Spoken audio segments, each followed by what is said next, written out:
ก็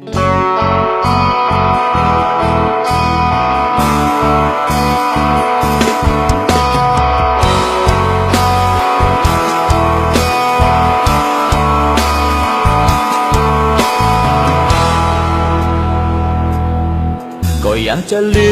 มภาพในวันเก่าที่เคยมีคำว่าเราเสียงหัวเราะรอยยิ้มแววตาคู่นั้นก็อยากจะลืม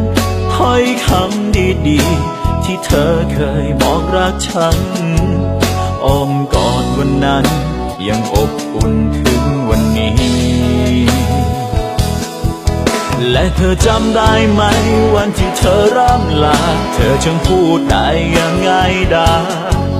ว่าไม่ต้องร้องไห้ไม่ต้องเสียใจคนหมดรักลืมง่ายใช่ไหมเธอ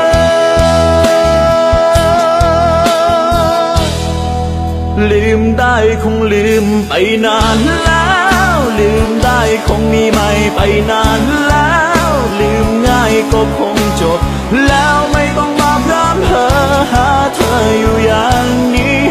ลืมได้คงลืมไปหมดแล้วลืมได้คงลบภาพเธอหมดสักทีไม่ต้องมานั่งมองภาพเราที่มีให้ช้ำใจลืมได้คงลืมไปแล้วเธอ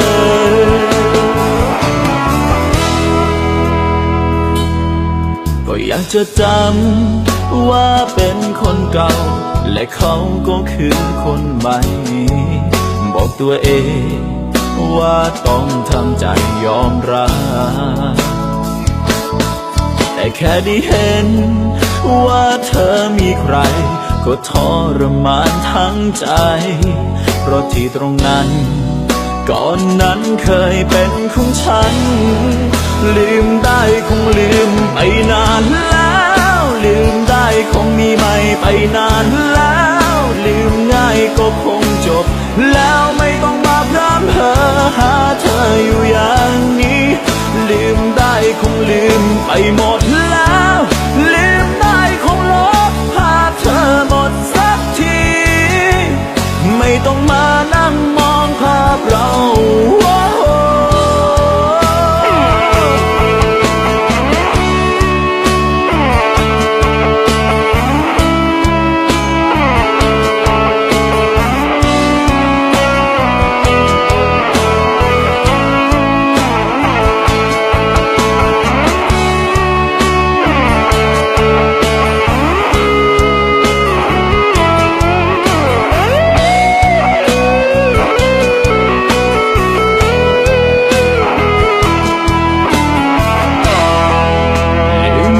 คงลืมไปนานแล้วลืมได้คงมีไม่ไปนานแล้วลืมง่ายก็คงจบแล้วไม่ต้องมาพร่ำเพ้อหาเธออยู่อย่างนี้ลืมได้คงลืมไปหมดแล้ว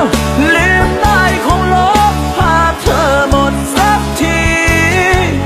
ไม่ต้องมานั่งมองภาพเราที่มีให้ช้ำใจลืมได้คงลืมว่ารักเธอ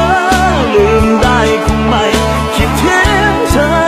ลืมได้คงดีนะเธอไม่ต้องนอนละเมอเห็นเธออยู่ในฝันลืม